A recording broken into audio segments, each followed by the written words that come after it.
there's a lot going on, so I thought this might be a good opportunity to answer some questions and, I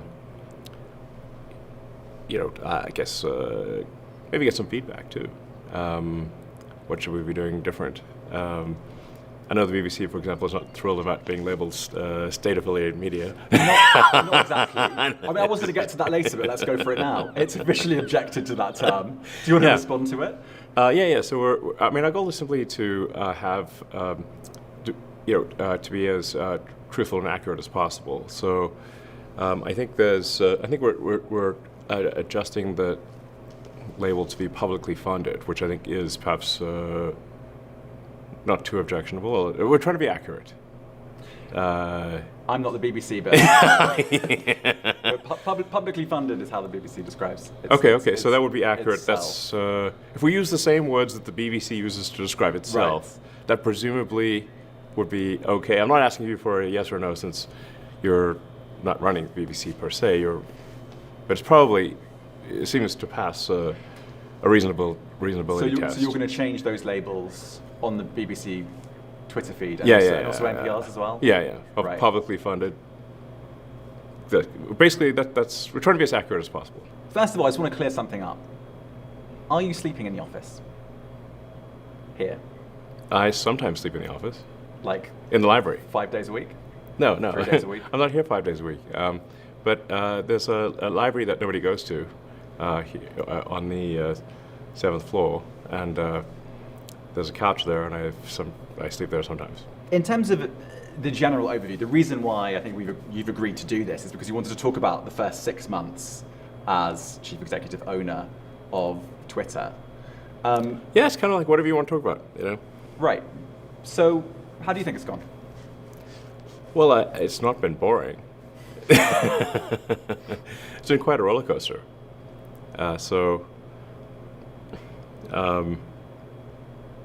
Things are going, I think, reasonably well. I mean, we've seen some all-time highs in terms of total user time.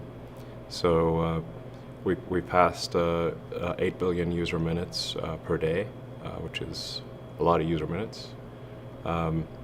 So usage is up. Growth is good. The site works mostly. You have a few glitches here and there, but the site is working fairly well. And we're doing it with a small fraction of the original, headcount. So, I mean, you mentioned outages there. There have been several. Yeah. And we've actually spoken to an engineer who works at Twitter, and they said that the plumbing is broken here and it's on fire and there could be problems at any minute. Do you accept that? No, I mean, there have been a few outages, but not for very long, and it's currently working fine. So it doesn't keep you up at night that Twitter might go offline again? At this point, I think we've got a pretty good handle on what makes Twitter work. And we're also doing it with 2 data centers instead of 3. So we used to have 3 data centers. We shut down one of them, so we were actually roughly two-thirds of the prior compute capability. But we've made so many improvements to the core algorithm. In some cases, we improved the core algorithm by 80%. So the actual CPU usage or computer usage is dramatically less. But the results speak for themselves. The system, despite being at all-time highs of usage, is fast. It's responsive. It's more responsive than it was before the takeover. And we've also added long-form tweets. We've added, you can now post videos up to 2 hours and soon videos of any length. We're rolling out our subscriber programs so people can, content creators can actually make a living on Twitter by having some of their content behind a paywall. We open source the algorithm, so there's transparency about what tweets get shown, what content gets shown versus not. I think you say, like, what are you really going to trust? Are you going to trust some sort of black box algorithm from some other site, or are you going to trust the thing that you can actually see and understand? But do you accept that there are lots of engineers that are looking at at the way that Twitter is built and the lack of engineers because so many have left and are worried about the health of Twitter? Well, I mean, there've been many of these people have predicted that Twitter will cease to function. Their predictions have not turned out to be true. You know, insert Mark Twain, saying, rumors about death are greatly exaggerated.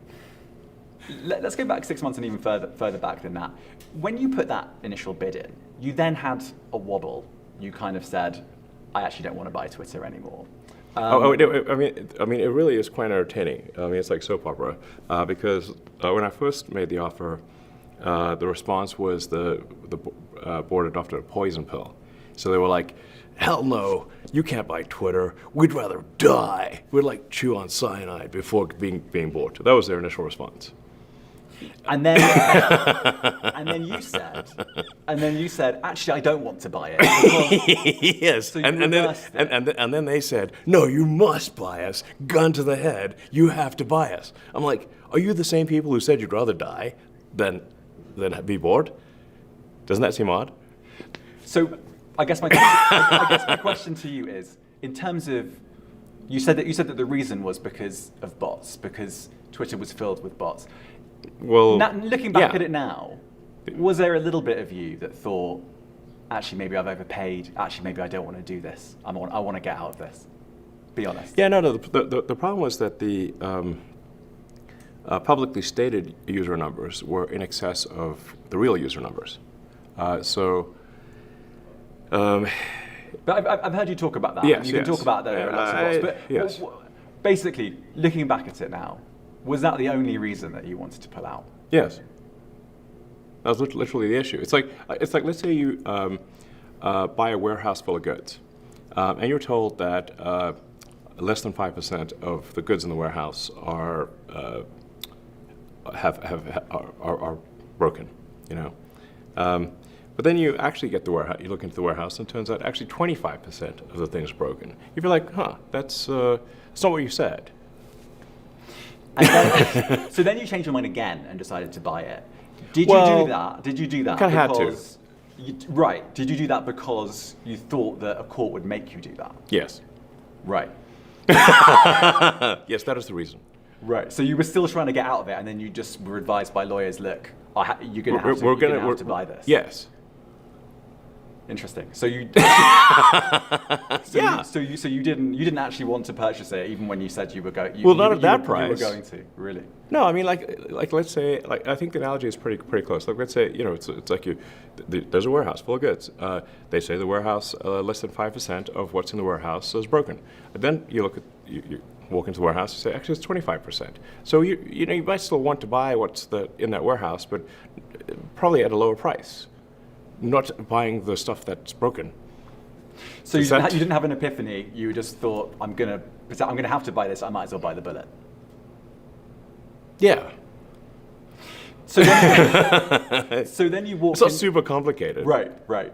I'm not sure you've said that before. Fair enough. So then you came into Twitter. Cue a whole bunch of court cases. You said this in the BBC interview, blah, blah, etc. So you then came into Twitter with a sync. What were your first impressions? Well, I thought, wow, this is a really nice office building. Expensive. Yes, a very expensive office building. Great decor. It's a lovely place. And